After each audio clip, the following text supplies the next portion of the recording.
Good afternoon, and thank you for making the time to hear this address.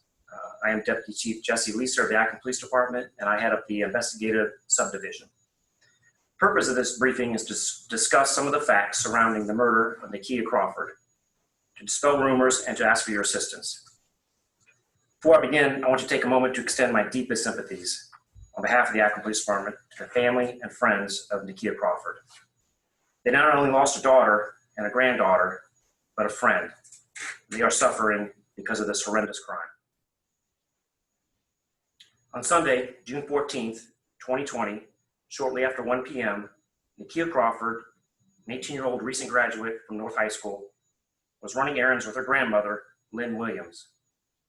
Nakia was driving her white 2017 Chevy Malibu. Her grandmother was the front seat passenger. At approximately 1:25 in the afternoon, Ms. Crawford was driving east on West North Street and stopped for the red light at North Street and Howard Street. Witnesses described a black, newer model, possibly a Chevy Camaro type vehicle, stopped directly behind Ms. Crawford's car. Witnesses described the black car pulling along the driver's side of Ms. Crawford's vehicle. An unknown suspect or suspects then fired multiple rounds into the side of her car. The suspect vehicle then drove away east on West North Street through the intersection and continued on eastbound. Witnesses described the car as having tinted windows and possibly a pink insignia or writing on the hood. The driver has been described as possibly a white male, but that description has not been confirmed. Ms. Crawford was shot multiple times. Tragically, she died later at the hospital. Ms. Williams was not injured. Detectives from the Akron Police Department Crimes Against Persons Unit have been investigating this kind of case since it happened. Officers stopped vehicles shortly after the crime that matched the original description of the suspect's vehicle. Those individuals were all interviewed. There were no City of Akron traffic cameras at that intersection where the crime occurred. Some have mistaken traffic sensors for cameras. We have devoted hundreds of man-hours to investigating this crime already, and we will continue to do so. Detectives have blanketed the area for evidence, surveillance video, and witnesses, and we will continue to do so. We are asking the public to please provide information about this murder. Somebody knows something. We're asking for tips that would give light to this event and result in an arrest of the individual or individuals responsible. Phone numbers will be provided later for those with tips for information. At this time, I would like to introduce Mayor Dan Horrigan, who will give a few remarks. Thank you, Deputy Chief. I and our entire community is mourning the loss of Nakia Crawford. Her senseless killing has rightfully impacted each and every one of us in a very personal way. Nakia was only 18 years old, had just graduated from North High School, and had her future all decided at Central State University. Now, because of a tragic act of incomprehensible violence, the future she dreamed of was stolen from her, and she deserves justice. That is why today I'm humbled to say that the Akron community is stepping up in a very big way to try to help give Nakia and her family the justice she so desperately needed in this case. Nakia's family is donating up to $20,000 to the Summit County Crime Stoppers as a reward for information leading to the arrest and indictment of the person or persons responsible for the shooting death of Nakia Crawford. Additionally, Dr. Cliff Devon A, President and CEO of Summa Health, has personally donated $25,000 to the Crime Stoppers in Nakia's name. And on behalf of the city and myself, thank you, Dr. Devon A. These rewards should help immensely with the investigation. We are incredibly grateful to Nakia's family and to Dr. Devon A. At this time, I'd like to ask Dr. Devon A for a few words. Thank you, Mayor Horrigan, and my heart goes out to Nakia and your family. I've been a lifelong resident of Akron, and this is such a tragic event and something that just really has torn at my heart. And I'm just hoping that this doesn't get swept under the rug, that people remember that Nakia's life mattered. She had the whole life in front of her.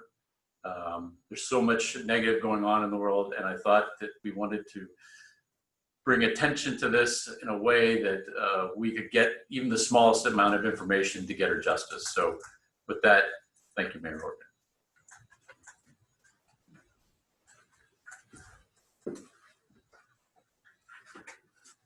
Thank you again to those who have donated towards this reward. We are hopeful this will encourage someone to come forward and to tell us what they know. In closing, I want to mention that the Akron Police Department has been flooded with hundreds of phone calls from citizens asking if we are investigating this crime and why we have not have made an arrest. Please know that we are devoting significant time and resources to this murder investigation. We are asking citizens to contact us only if they have information that is relevant to the investigation. We are looking for possible license plates, names, or witnesses. Other calls require us to pull detectives away from the investigative work, which hinders our ability to find out who is responsible. At this time, we will be open for answer any questions from those members of the media who are in today's video conference. Thank you. So your first question is from Mark Earhart from WKSU, and his question is the total Crime Stoppers reward $45,000? Can you confirm the total amount that's available? That is correct. Okay, and then the second question from Mr. Earhart was, has there been any footage found so far? We do have some surveillance video from the scene. Detectives are still actively canvassing all areas and all businesses. Okay, thank you. Great. Media, if you have any other questions, please submit them at this time. We have another question from WJW News, and they're asking if you can address the rumors on social media that this is a vigilante or that this is a series of random crimes of this nature. To the series of crimes, I would say that this is not a series of crimes. We have no indication, no evidence to indicate that this is linked to any other event. As to the motive behind it, it's still not been confirmed and is still open. We don't want to block out any possibilities. Okay, we have another question from Olivia from News Channel 5, and the question is, did any of the vehicles matching the suspect description turn out to be viable leads? Can you say anything about that at this time? Originally, a different vehicle model was put out by witnesses. Those vehicles were stopped in the area and they were not discovered to be suspects. Once we located some surveillance video, we put those pictures out. That's believed to be the suspect vehicle, the black Chevy Camaro, newer model. Okay, we have another question from WJW News. Can you say anything about whether there were any other vehicles or witnesses at the intersection who may have seen the crime take place? We do have some witnesses at the scene, and we have been in contact with them and have taken statements. We are asking, though, if anybody else was a witness to it that hasn't spoken to us to please step forward. Okay, and I think that might be all the questions that we have. So at this time, we're going to end the live stream with the call-in information. Yes, I would like to give information for people to contact the Akron Police Department Detective Bureau at 330-375-2490 or 330-375-2TIP. You can contact the Summit County Crime Stoppers at 330-434-COPS. That's 330-434-COPS. And you can also text your tips to TIPSCO at 274-637. That's 274-637. Thank you.